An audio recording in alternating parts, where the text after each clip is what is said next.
Amigos, seguidores y apreciadísimos patrocinantes de este apartado rincón del espacio-tiempo cibernético, donde siempre encontrarán un canal completamente libre e independiente.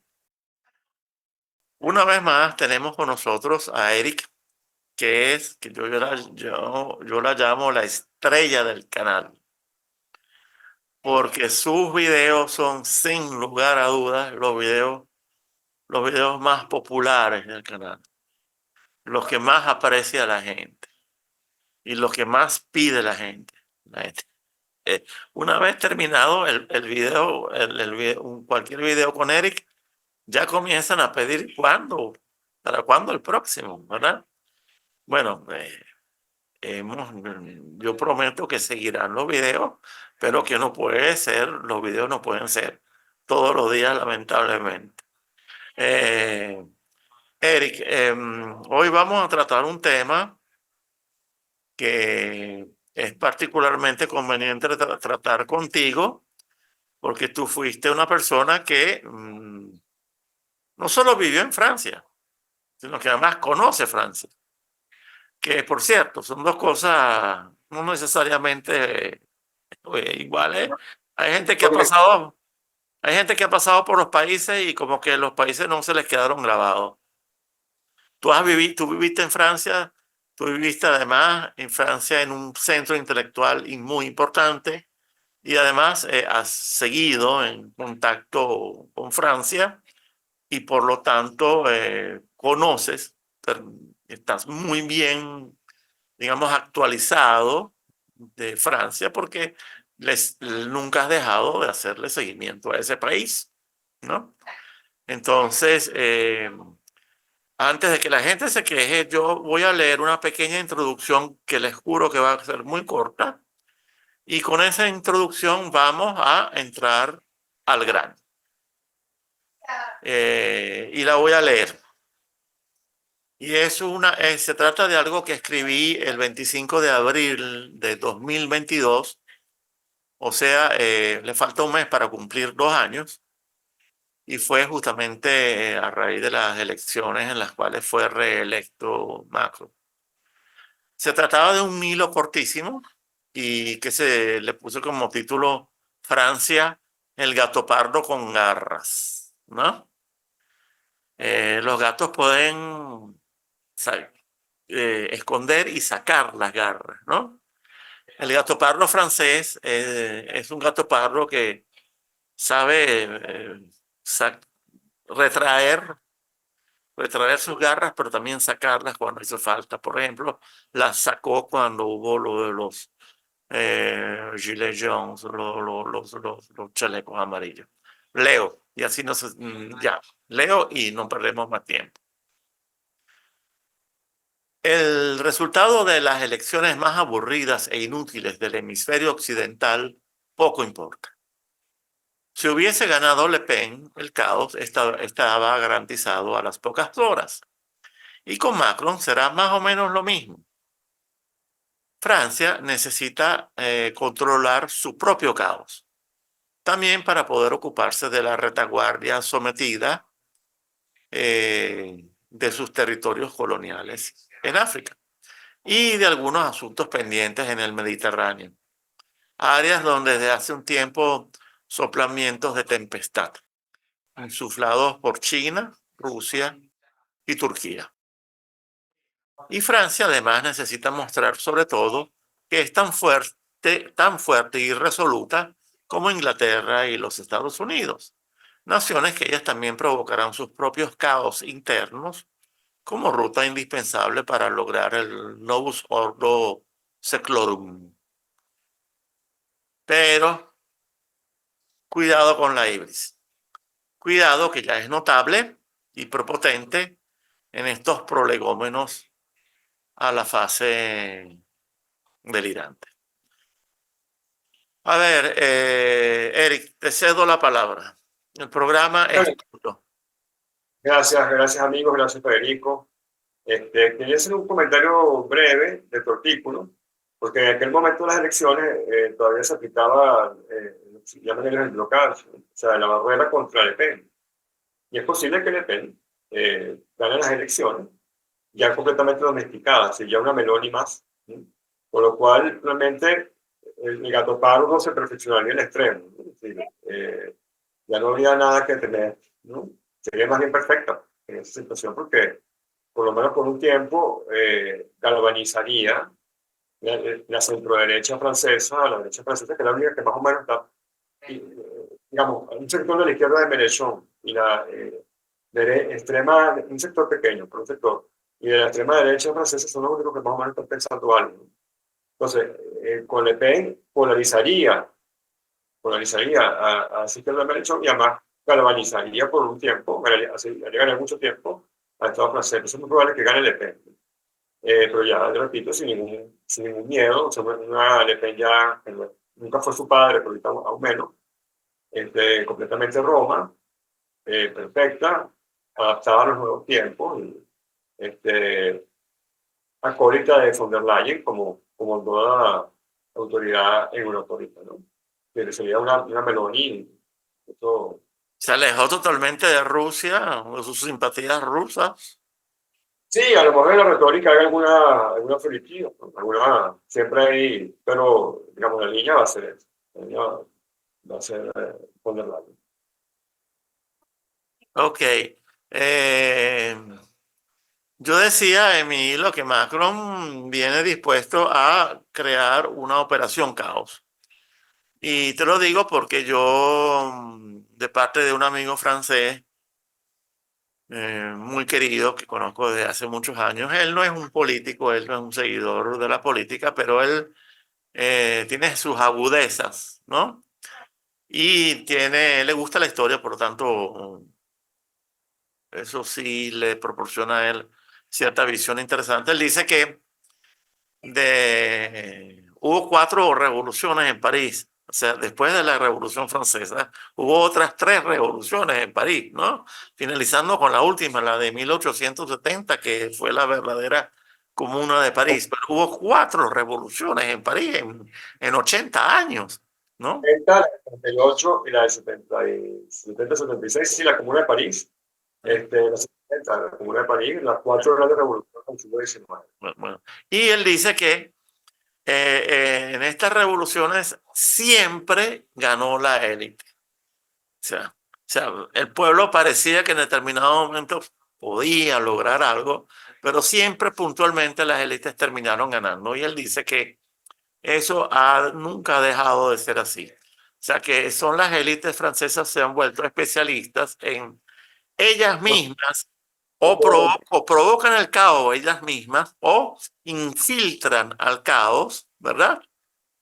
Y Dame una terminan con... buenísimo, porque es muy importante. Dos observaciones. No solamente inventaron las grandes revoluciones del siglo XIX, las administraron perfectamente, sino que inventaron las primaveras, después del mayo del 78, que fue el Ah, prototipo de las revoluciones modernas, para, digamos, el prototipo de la primavera de la revolución de colores, ¿no? Que es la que más le dio fuerza a todas las élites. Entonces, sí eh, fue la construcción total de las élites. muy Y además interesante esto. sacó la única amenaza para la plutocracia europea, que era De Gaulle, lo fundó. O sea, no pudo sobrevivir a eso y a partir de eso una transmutación radical del Estado francés. Y ellos Eh, lograron, eso, por ejemplo, el movimiento de los chalecos amarillos, infiltrarlo y lo violentaron, lo transformaron en algo extremadamente violento y eso dio pie, justificó la intervención del Estado, ¿verdad? Para reprimir brutalmente, incluso con muertos, a este movimiento. El amigo mío dice que esa fue una operación que a las sí. élites les resultó perfecta. Voy a explicar además cómo funcionó. O sea, los chalecos amarillos empiezan como una revolución de padres de familia, casi todos trabajadores, técnicos medios, todos de la periferia de París, todos protestando por el aumento de la gasolina, por la situación ya de mejoría radical de los modos de vida francés, y es infiltrado por lo que se llama en Francia los Black Blocs, que son grupos de extrema izquierda, Sí, es la extrema izquierda que recupera como siempre, siempre recupera para la élite en los movimientos populares de verdad. Entonces, es así. Y lo que pasa es que mucha parte de los franceses saben que eso es así.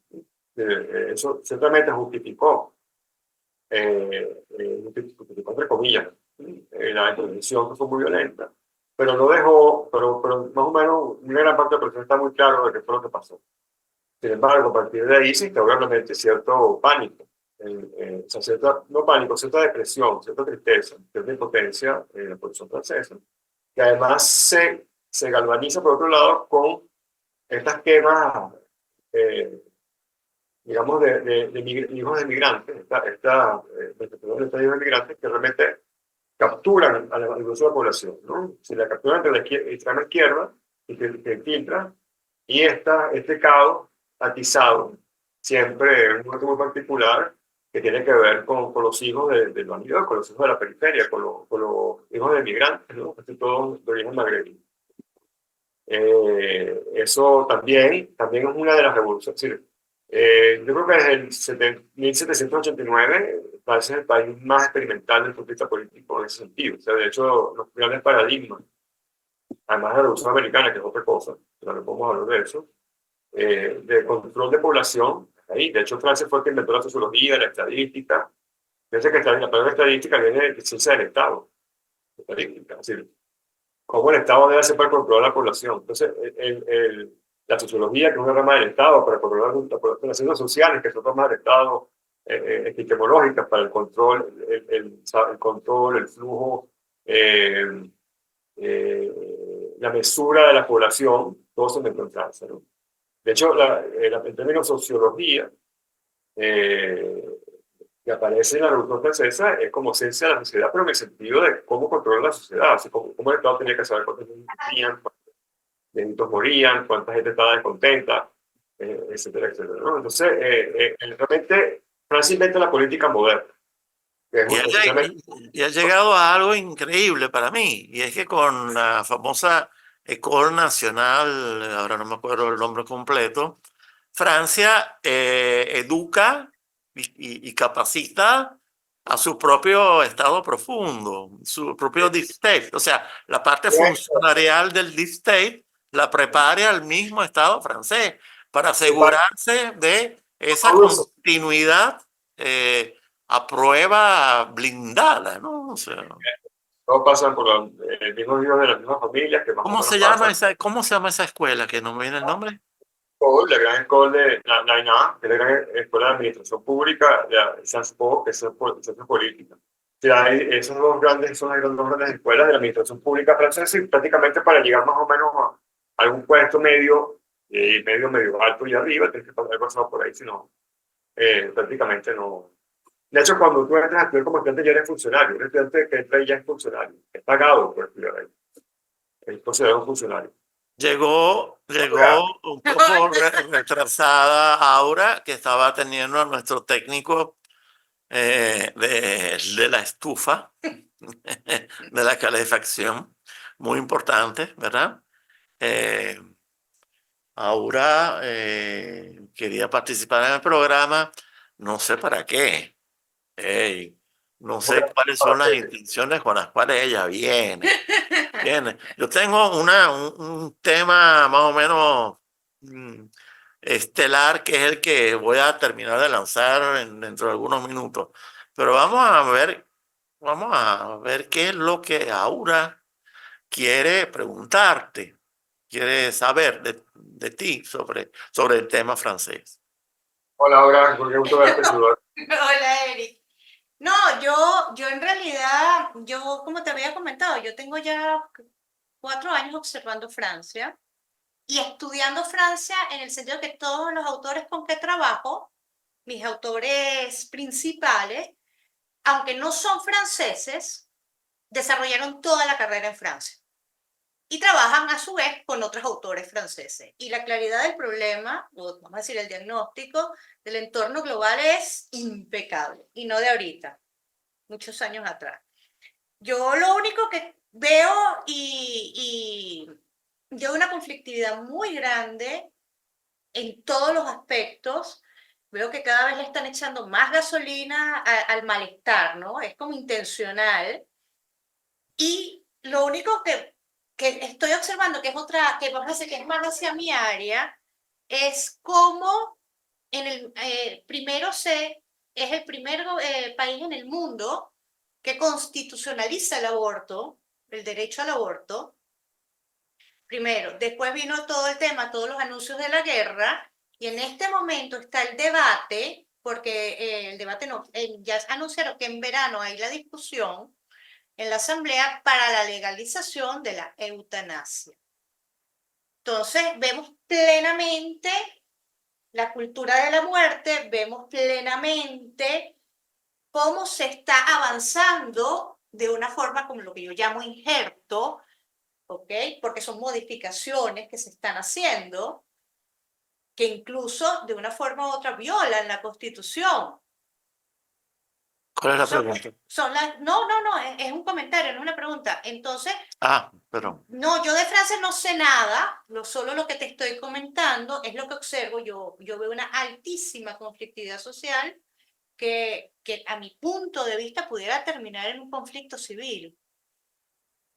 A No. ver, yo, claro, porque justamente como hablaba con Federico, el conflicto civil está en el origen de la República Francesa, desde 1789. Ujú. Y Francia es el país que se funda, la República Francesa se funda sobre que existe el conflicto civil. El conflicto civil en la República Francesa, ¿no? Es como un motor, es el motor de la política. Y creo que de los estados europeos es el que más tiene experiencia, por decirlo así, en la administración del conflicto social. Sin Y duda. cuando hay ya, digamos, de la población aparece un evento que hace que la gente se asuste por los inmigrantes que queman carros y entonces, o sea, domestican por ello. Yo veo más la domesticación, porque sí, existe también, no por el lado de la represión policial, porque es muy directa, es muy, también que se produce mucha rabia en la sociedad civil, pero por el lado del coco del magrebí, que en Francia ahora súper realmente y está muy bien, muy bien utilizado, ¿no? Entonces, bueno, puede haber competitividad social, pero eso no, digamos, el estado francés es casi, es como una bacteria autoinmune, es como esas superbacterias que resisten los antibióticos. El estado francés resiste muy bien el malestar social, de hecho, más bien lo alimenta, Ok, se nutre. Exacto. ok. Entonces, yo veo, puede haber, pues mañana puede haber otro estallido y va a ser más fuerte de eso va a ser más fuerte el Estado, seguramente. El Guerra Estado como, civil. no, guerra civil. Yo creo que ya estamos en una guerra civil global, Ujú. eh, pasa por Europa, pero es una guerra civil, digámoslo así, de poca fricción, en el sentido que la fricción es está muy desperdigada y es de poco núcleo, ¿no? Salvo en Ucrania, donde la fricción es grande, ¿verdad? En el resto de Europa la fricción es más bien breve y rápida, ¿no? Por ejemplo, los Gilets Jaunes, los chalecos amarillos, fue una fricción rápida, rápidamente anulada, listo, se pasó otra cosa, ¿no? Eh, en Inglaterra, con las manifestaciones palestinas, 1 millón de personas en la calle, dejan 3 días fricción, producen ciertos mecanismos, baja la presión. Entonces, hay muchas válvulas de control. La guerra civil es como de otra época en el sentido que, digamos, para hablar con un filósofo francés, ya que estamos hablando de Francia, que también llamaba a las sociedades disciplinarias, ¿no? Donde los Perdón, estamentos sociales eran perdón. ¿Sociedades? disciplinarias. Ok. Es decir, había un estamento militar, había un estamento sacerdotal, había un ¿no? Había estamentos y entonces cuando esos estamentos entraban en conflictos había la guerra civil. Pero en sociedades caóticas como la nuestra ya no hay disciplina, no hay, digamos, ya no hay servicio militar obligatorio, ya no hay una religión oficial, ya no hay unos valores específicos, ya la gente no va a misa. Entonces lo que hay son como una especie de caos, pero muy controlado, ¿no? Entonces es como la lógica del aeropuerto o la lógica del código de barras aplicada a toda la población, todo el tiempo. Entonces hay un caos que está todo el tiempo siendo controlado, con cámaras de vigilancia, con códigos QR, con lectores de láser, no, Eso que ven en los aeropuertos, ¿cómo se llama? Cuando pasan Cállate. escáneres, escáneres. Entonces, es una sociedad que está así, es una sociedad que ya está, digamos, en conflicto, pero fíjate, no es una guerra civil en el sentido que hay dos partes de la sociedad, claro, que entran a luchar. Lo que hay es anomia controlado. Yo diría que la anomia es posterior a la guerra. O sea, ya cuando la guerra hizo estrago, yo creo que la guerra empezó, la guerra civil empezó en el siglo XVIII, la guerra civil, pues la guerra mundial también son parte de la guerra civil europea, digamos. Lo que estamos ahorita es una especie de anomia controlada. Okay. De las manos esa anomia es otro pregunta. Se les puede escapar a las élites ese estado anómico y a partir de ahí ir a fundar otra cosa, podría ser. Ahorita no lo veo, pero hipotéticamente podemos dejar la hipótesis abierta. Tú sabes que yo, ya para cerrar, porque no, yo con el tema de Francia no sé, ¿no? Pero En un segundo se me olvidó el agua, mire. tú sabes que yo siempre, el tema del caos intencional es uno de los temas que estudio, ¿no? Y, Exactamente, por eso vamos. exacto, es obvio que hay un caos intencional, porque más de tranquilizar lo que les está echando gasolina. Pero yo siempre le he dicho a Federico de que yo creo que en el país menos indicado para jugar al caos intencional, porque se te puede salir de control, es Francia. Justamente por, yo lo llamo la genética francesa, ¿no? Esa, o sea, jugar a un caos intencional en Francia, a mi punto de vista, se te puede salir de control. Sí, aunque, como te digo, ha salido de control muchas veces y ha sido siempre recuperado. Sí. Entonces, lo de control, eso no explica que no se pueda recuperar después, más bien sea un asistente para conseguir nuevas medidas de control. A mí me preocupa más bien otra cosa ahorita, me preocupa y tiene que ver con la pérdida de Francia siempre fue, o sea, ¿no? Fue como el underdog, ¿no? Porque primero era Inglaterra en su aspecto colonial imperial y después venía Francia siempre peleando con Alemania, siento que Alemania peleaba por el Heartland, ¿no? Por el continente y Francia peleaba por la periferia mediterránea, ¿no? Entonces, pero Francia siempre tuvo digamos, desde Napoleón, hasta de Gaulle, siempre jugó como a este tercer lugar, ¿no? Y eso le daba a ella mucho juego político. Y eso creo que llegó hasta los 90 con Chirac, que fue el último presidente golista. Incluyo, yo incluyo a Mitterrand. ¿Tú consideras a Chirac el último golista? O sea, no el último que se reclamaba particularmente, no el último No, que desde luego, no, pero ¿en qué sentido? el último que ejercía bajo un estado golista, digamos así. El último que ejerció bajo un estado golista, aunque el Chirac ok. no, y ahí incluyo a Mitterrand y a todos, ¿no? O sea, Sí, porque para mí se acabó, Sarkozy, por ejemplo, lo que acabó fue con lo que llaman el golismo mitterrandismo, ¿no? O yo sea, pongo a Mitterrand dentro del algoritmo en el sentido que, aunque era un presidente, digamos, de izquierda, jugó las reglas del Estado golista. O sea, la Francia que fundó la Quinta República, digamos así, ¿no? La Quinta República, la que sale de la Segunda Guerra Mundial, digamos, y esa república, la arquitectura es bueno, de ¿y tú Gaulle, no, y tú no crees que Sarkozy creó una nueva república? Te lo digo por lo siguiente. ahí va para allá, ahí va para allá. Porque esta Francia no es la Francia que no pertenecía a la OTAN, ¿verdad? Ahí va para allá. De Gaulle en el año 66 la saca de la OTAN, la deja como país observador y es Sarkozy la que la devuelve a la OTAN, en otras palabras, la devuelve al sometimiento del imperio atlantista, fue Sarkozy. En otras palabras, Sarkozy, la Francia de hoy en día no es la Francia golista, o mejor dicho, la Francia tal como todo el mundo la conocía, era casi que algo muy característico de Francia, hasta el punto de que muchos hasta la consideraban muy predecible en algunas cosas, ¿verdad? Esa Francia desaparece con Sarkozy, o comienza a desaparecer con Sarkozy, ¿verdad? Cuyo acto yo creo que además de consolidación fue la invasión de Libia, ¿verdad? Y por lo tanto la guerra indirecta hecha que, como tú dijiste en uno de los programas, muy bien dicho, la guerra indirecta a Italia, porque eso era la invasión a Libia. Correcto. Y ¿Tú no crees que esta Francia, esta es una Francia atlantista, esta es una Francia sometida a la OTAN, esta es otra república? Mm, No, Sí, no, eso explica todo el fenómeno. Sí, o sea, a partir de ese cociente es un fenómeno, digamos, de desgolización de Francia. Sí, la muerte de la Quinta República. Realmente ya no estamos en la Quinta República en Francia, estamos en una especie exacto. de sometido a Bruselas, como cualquier otro, como Italia o España, ¿no? Entonces, eso que se consejó sí, y en un proceso que con Macron se consolida completamente. No, con Macron Eso lo, Macron además parece demasiado un títere. Es excesiva la apariencia de títere y los Macron, movimientos de títere de Macron. bueno, como Scholz, o sea, es difícil saber quién es más títere. O sea, es una competencia bastante siniestra, ¿no? Scholz le compartió el Nord Stream, no solamente no denuncia, sino que además encubre un propio crimen contra su propio país. O sea, es de un nivel de más títere que es imposible. Yo, ni siquiera en Latinoamérica uno ve cosas así. Sí, Entonces, pero en la anulación, pero por primera vez en Francia, en Francia siempre el pináculo, el hombre en el pináculo del poder, ¿verdad?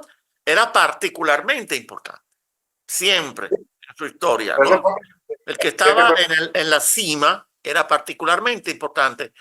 Con Sarkozy comienza a perder importancia porque Sarkozy es un pobre diablo, me va a disculpar. no, pero así. O sea, Sarkozy empieza el Estado Profundo Europeo Claro. a apoderarse de Francia y 2009, 2008, 2009, por ahí la cosa va. Ok. sí, un proceso que tiene más o menos 15 años, más o menos, un poquito más de hecho. Hace con Sarkozy Sí, un poquito más, sí. y bueno, entonces Francia pierde esa posición de tercero. Lo de Sarkozy no solamente es por estar sometido al atlantismo, es por Totalmente, atacar totalmente.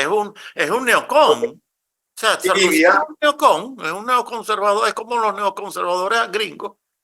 Libia era uno de los que estaba usando la independencia de la Franco. Entonces ese es otro elemento, ¿no? Porque África es muy importante para el Estado francés. O sea, gran parte del Producto Interno Bruto de Francia depende de que los bancos, muchos países de África tengan su banco Ah, central. no, habla más, por favor, te tengo que detener. Háblame un poquito más lento, ¿verdad? Y esta parte, por Es muy favor, importante. explícala muy bien, explica la dependencia económica del Estado francés con respecto a sus colonias africanas, porque siguen siendo colonias, señores. No nos engañemos. ¿Sí? Explícalo con mucho cuidado. O sea, el Estado francés realmente depende de África. Por lo tanto, cuando tú en el programa anterior lo dijiste, lástima que no pude agarrar esa frase y convertirla en otra parte del programa. Y es que lo de África para Francia es un problema interno. En Europa hay dos grandes países manufacturadores. Primero es Alemania y el segundo es Italia. Italia, en una escala menor, en el sentido que las empresas son pequeñas y sirven a las alemanas, ¿no? De alguna manera. Son En mínimas en Italia. Francia las industrias, pero son muchas. Sí. Entonces, con todo eso, tú ves que el PIB es la segunda economía, el punto de vista manufacturero, o sea, cuya economía vive de la industria, digamos, básicamente, de la pequeña industria, pero de la industria fina. En Francia no es así. Francia tiene una industria muy pequeña, tiene grandes industrias que están patrocinadas o son paralelas o son del Estado directamente, ¿no? Y son Eh, del complejo industrial militar tecnológico. Exactamente. La industria energética, la industria automotriz, la industria de Airbus, automotriz, exactamente. Trenes, Marcel Dassault. exactamente. Entonces son industria de armas. Entonces, Alstom, etc. Entonces tienen grandes industrias que están siempre pegadas al Estado. O sea, son industrias mixtas, digámoslo así. Aunque sean privadas 100%, están adosadas al contacto Es con que el hay un Estado. verdadero complejo industrial militar en Francia. Francia es un verdadero complejo industrial militar. Y además lo industrial, Completo además, completo, sí, desde la tecnología electrónica hasta con la tecnología nuclear. exactamente, está en la energía, ¿no? Esa es la principal fuente de recursos y la otra es justamente que Francia administra. Francia ya no es oficialmente la colonia de todos los países que están en Sahel, ¿verdad? Pero funge, trabaja manejan como si fuera el administrador colonial, digamos, la moneda las imprime Francia, de hecho cobra la comisión, entonces Francia recibe parte de su, no te puedo decir la cifra exacta ahorita, pero un gran grueso del Producto Interno Bruto francés viene de esa administración postcolonial. ¿Okay? Además, porque Más, estas colonias francesas siguen usando una moneda que no es de ellas. Es una moneda que es el franco CFA, que significa, ¿qué significa CFA? Franco centroafricano. Franco. Franco, no soy ahorita Pero la literatura, lo importante es que todas estas naciones no tienen moneda propia, tienen una moneda creada por Francia. Y cada uno de estos estados está obligado, además, a depositar un porcentaje notable, ¿verdad? De sus ganancias, de sus superávits, ¿verdad?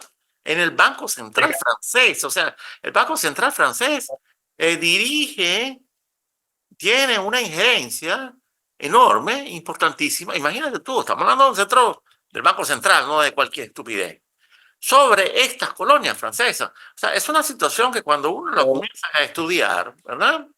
Tú te dices, pero por Dios, o sea, ¿cuándo se acabó? O sea, ¿en qué momento nos engañaron con esto de la descolonización de los años 60, con Franz Fanon y toda esa gente que nos habló de la CFA. Franco CFA, sí, de la descolonización, cuando en realidad y después cuando te enteras de que Francia se dedicó a criar a todas las clases políticas africanas, en otras palabras, todos los gobernantes de estos pobres países africanos son verdaderos cachorros del imperio, me disculpan la expresión, yo sé que Chávez abusó de esa expresión, pero la expresión cachorros del imperio es una expresión real, porque todos los gobernantes africanos de estas colonias africanas son cachorros del imperio francés. O sea, fueron criados por los mismos franceses. O sea, no hay escapatoria. bueno, claro, pero hasta ahora había funcionado un poco de una forma medio parasitaria, porque también las élites africanas se apoyaban en Francia para mantener el poder, etcétera, etcétera, un poco como pasaba en el Medio Oriente con Inglaterra, ¿no? Hasta que llegó Estados Unidos, entonces las élites, digamos, las dinastías del Golfo se apoyaron con los ingleses hasta que después seguían colonizando aparentemente con los británicos. Entonces, pero lo que quiero decir es que Los franceses inventaron lo de ¿cómo se llama? La Commonwealth, y los franceses inventaron algo que se llama la francofonía, ¿verdad? Pero que no tiene el mismo poder ni está tan bien lograda como la Commonwealth, no, como la mancomunidad. voy a decir por qué. Y va a sonar muy duro lo que voy a decir, pero la Commonwealth es entre blancos, entre primos. No, disculpa, repíteme. La Commonwealth es una comunidad entre primos, blancos. entre... No, repíteme otra vez, disculpa, hay un problema. La Commonwealth es una comunidad entre primos, blancos, del mismo color, de la misma raza. Mientras que la francofonía no, está muy bien definido la metrópoli de, digamos, claro. países de la francofonía que son Francia y Canadá, un poquito Bélgica, y un poquito Suiza invitado, pero esto es el tercer mundo, pues, ¿no? Entonces, no puede ser igual que la Commonwealth, donde todo el mundo es del mismo tono. No, sí, hay una uniformidad del supremacismo blanco anglosajón. O sea, en otras palabras, la Commonwealth, Estados Unidos no pertenece a la Commonwealth, pero podríamos llamar a la Commonwealth prácticamente una especie de comunidad WASP, ¿no? Diría que la Commonwealth pertenece a Estados Unidos ahora. O sea, o pertenece a un momento. Ahorita ya pertenece a otra. Digamos, entonces, bueno, para seguir el argumento, todo empieza a cambiar cuando los chinos y los rusos empiezan a introducirse en la cueva de los franceses, que empieza a finales de los 90 y empieza a tomar fuerza más o menos hacia 2010, 2011, 2012. Y es un proceso que ha venido en aumento, y el último año fue para Francia bastante difícil, porque empiezan ya políticamente a subvertir, a echar a los franceses, y ya sobre todo los chinos económicamente y los rusos proveyendo apoyo logístico-militar, empiezan a empujar hacia afuera a los franceses y eso ha creado una crisis. Y un poco el resquemor que hay entre Francia y Rusia, no por Ucrania, que le corta un breve a los franceses, es por África, porque África sí es un territorio central, como decía, para el Estado francés. Sí, y Eso además explica. es que no hay duda de que las conmociones que están ocurriendo en África, las conmociones que están ocurriendo en África, claro, el elemento visible es el ruso, porque viene de la época de la Guerra Fría, de la intervención de las intervenciones de la Unión Soviética en el proceso de descolonización africano, y por lo tanto los rusos siguen siendo visibles, ya no como Unión Soviética, sino como rusos, pero en África el movimiento fuerte, sin ser agresivo, porque los chinos tienen esa característica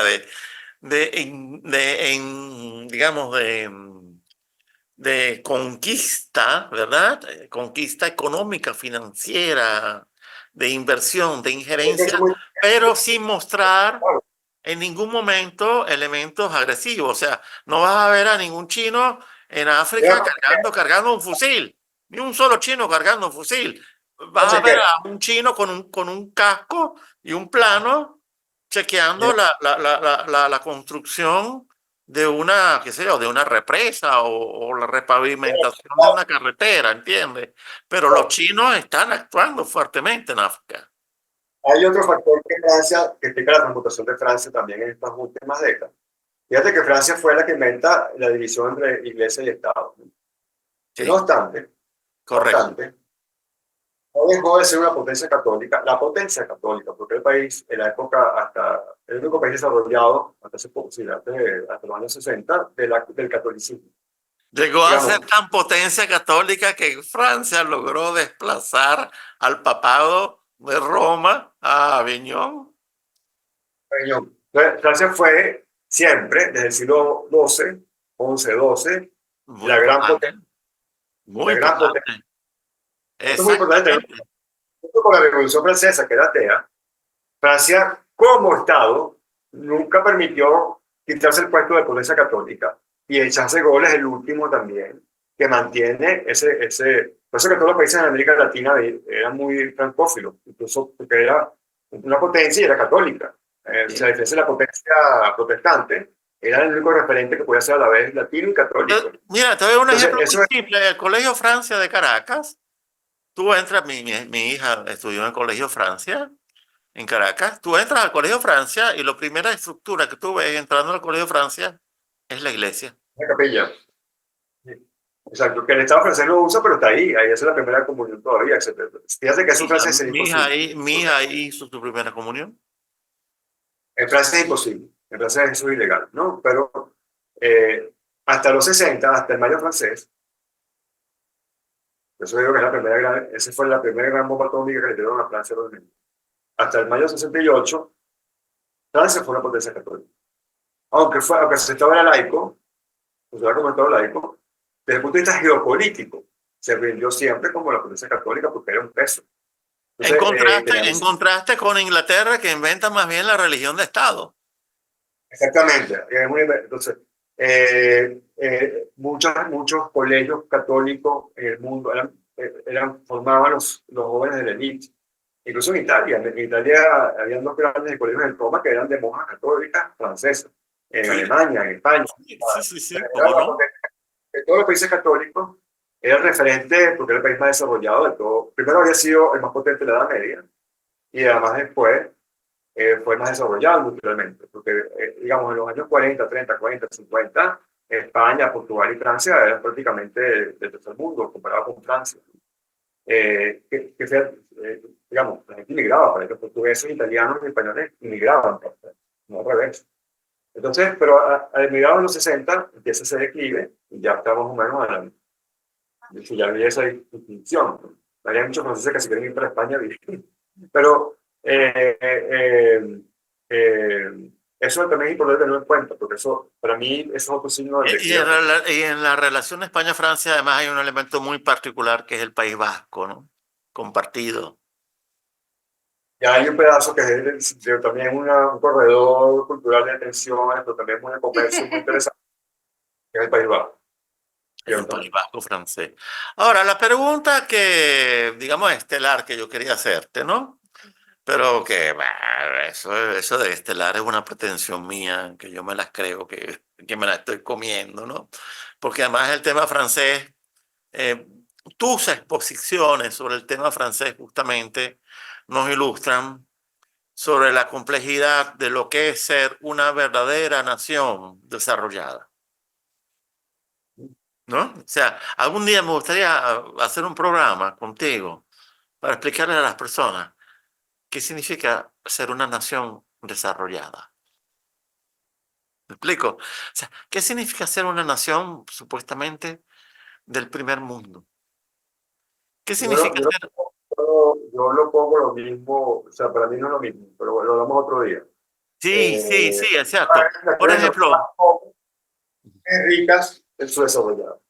Pero exacto. eso lo hablamos Entonces, otro día. por ejemplo, hay un primer modelo de nación quizás civilizada o desarrollada o de primer mundo que para mí es Grecia, ¿verdad? ¿No? Que Roma perfecciona y lo eleva a un rango de civilización, solo que con el agravante, solo que con, sí, lo eleva a grado de civilización, pero es un imperio, ¿no? Es un imperio, ya no es solamente una nación. Pero la gente siempre habla de naciones desarrolladas, naciones del primer mundo, grandes naciones, pequeñas naciones, y Francia sí es realmente una nación del primer mundo, una nación, una nación realmente desarrollada. Y Sí, basta ir una sola vez a Francia, como me pasó a mí, ¿verdad? Para tú, wow, recibir ese impacto con toda su potencia, ¿entiendes? Una de las cosas que a mí más me impactó de Francia, y es solamente uno de los ejemplos, es el culto francés al intelectual. Francia realmente, en vez de canonizar santos, que ya no lo hace, ¿verdad? En vez de canonizar santos, canoniza intelectuales. O sea, en Francia el intelectual es una figura importante, todavía respetada, ¿verdad? Que y de masas, desde Voltaire. O sea, es es alguien que se en la masa, no es una pequeña elite de academia, exacto, sino que exacto, es escuchado por muchas personas. O sea, y sus libros se venden de 100.000. Claro, muy agradable.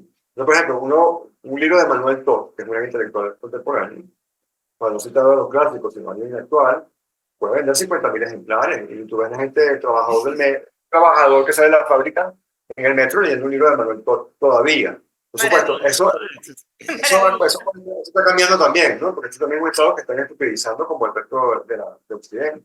Pero sí hay esa resistencia y eso sí es interesante rescatar de clásicos. Y Foucault es un monumento nacional. Se le podría dedicar plazas y nadie debería por qué reclamar. Es que es independientemente de, además de estar de acuerdo o no con sus ideas, ¿no? Pero fue un Estamos, día. ¿Mm? estamos hablando del respeto que hay hacia el intelectual como el sucesor de la figura sacerdotal antigua. Digamos, o sea, tiene una función de masa. Es leído popularmente.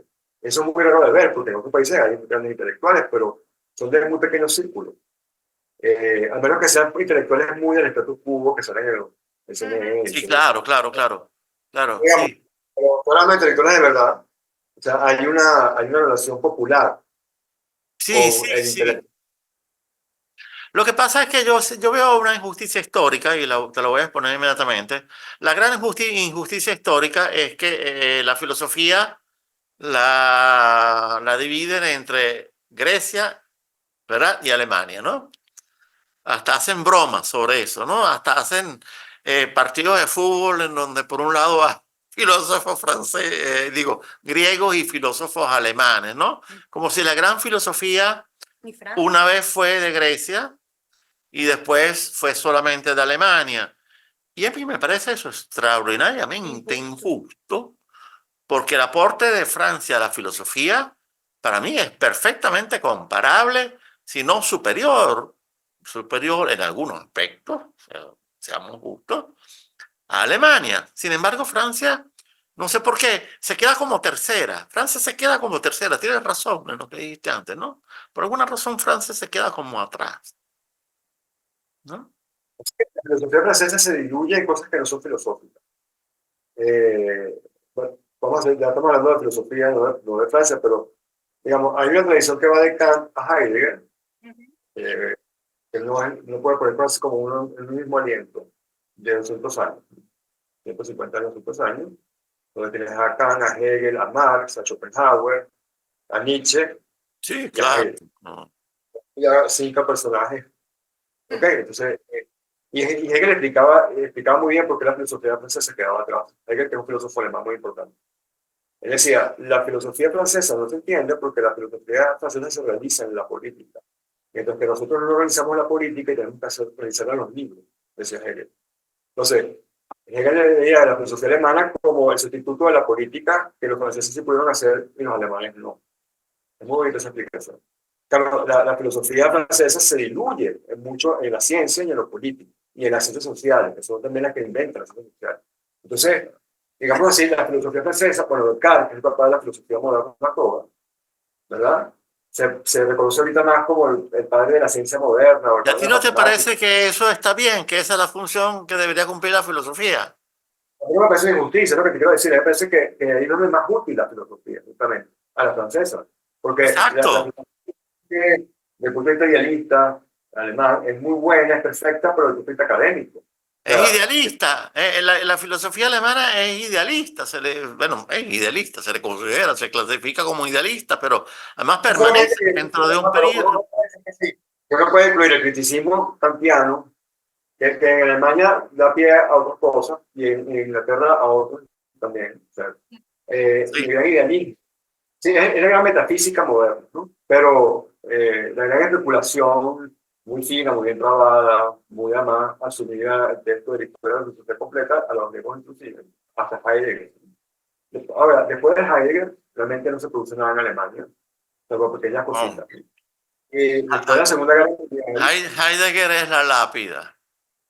digamos que La hasta la mitad lápida. de la Segunda Guerra Mundial, el prestigio, digamos, la filosofía alemana casi que desaparece. Bueno, hay figuras, cosas muy interesantes, siempre hay figuras, pero pierde, la gran tradición alemana se pierde, por varias razones, entre ellas la Segunda Guerra Mundial, y no pasa realmente nada interesante, sino un poco la filosofía vuelve a Francia, primero con el existencialismo francés, después con el estructuralismo, y entonces lo que tiene más influencia es eso.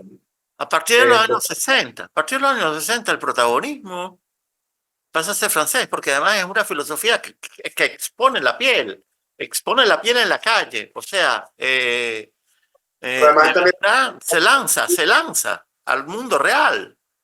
de la propaganda de los aliados americanos y rusos, que Nietzsche y Heidegger eran promotores, o sea, parte de la culpa del nazismo fue la filosofía alemana, que es falso, pero que eran el estigma, y de algún modo la filosofía alemana después del nazismo pierde prestigio. O sea, y además que Alemania se vuelve una colonia americana tan total intelectualmente, se Totalmente, vuelve totalmente. una máquina económica, pero deja de ser una máquina cultural. O sea, porque en Alemania, después de la Segunda Guerra, ¿qué pasa? Alemania es devastada espiritualmente, no solamente militarmente, Demolida. Sí, sí, sí. molida, y pasa como en Japón, que también fue demolido espiritualmente, pero una gran astucia de la plutocracia global fue dejar el savoir-faire, el talento alemán y el talento japonés, para hacerlo grandes productores de bienes materiales para los otros países de Occidente. Entonces, Alemania vuelve la gran fábrica de Europa, la locomotora de Europa, y Japón se vuelve el primer tigre asiático. El gran Pero, éxito, ¿sabes cuál es? Transformar esas sociedades en algo que nunca fueron, que fueron sociedades de consumo. Sí, son máquinas económicas. O sea, la astucia de los aliados fue no destruir a Alemania completamente, destruirla espiritualmente, pero no materialmente, porque materialmente podía ser la gran locomotora.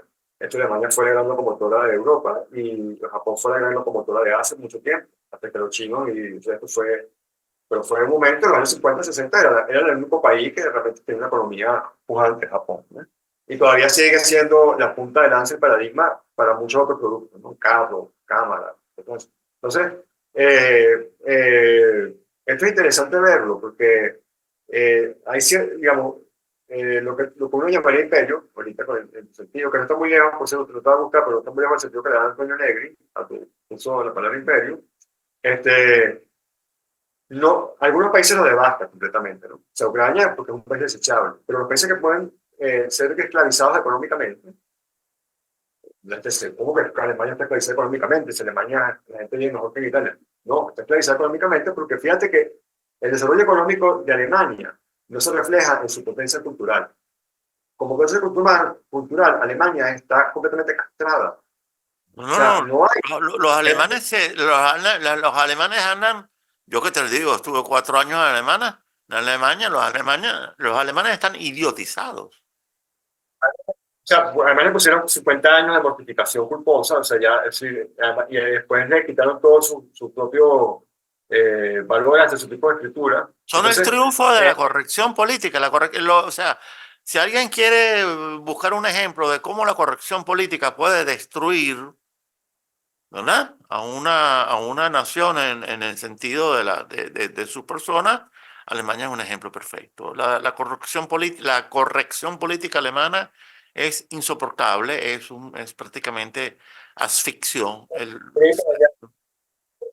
quería terminar ya con esta última frase, y lo que decirte que Francia todavía es un país soberano, porque justamente estuviste en el clavo. Un país soberano no es solamente el país más económicamente más fuerte.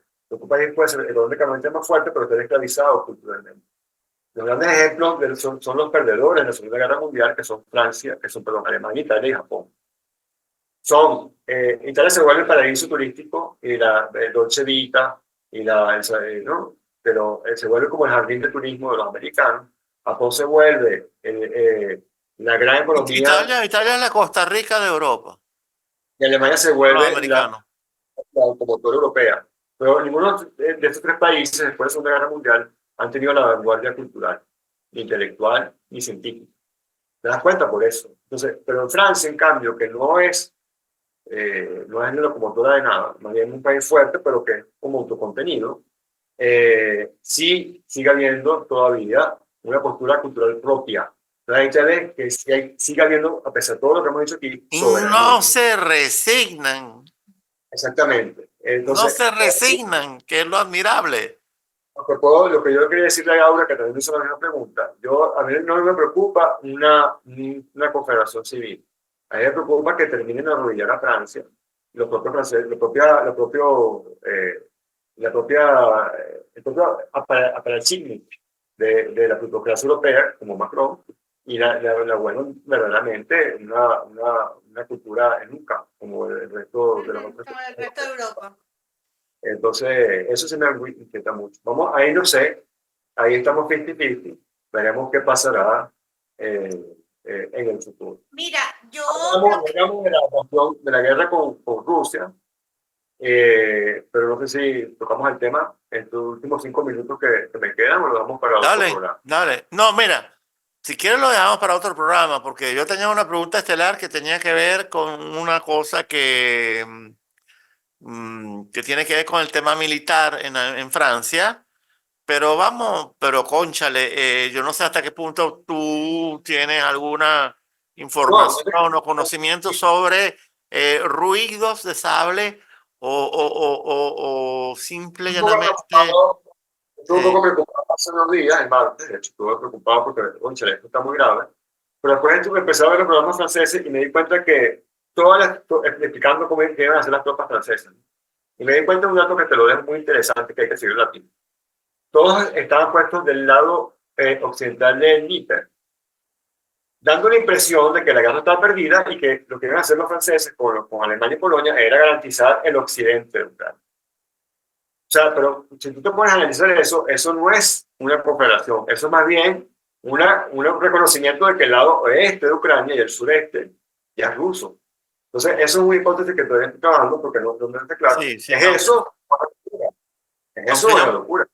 aunque yo me refería más bien a comunicados que en los últimos años han estado circulando en Francia, que uno no sabe si son reales o son operaciones psicológicas de la agencia de inteligencia, porque Sí, tú sabes que casi que esa es la gran dificultad de un investigador, ¿no? Saber cuál es el sí. verdadero origen de un comunicado, sobre todo cuando es militar, ¿no?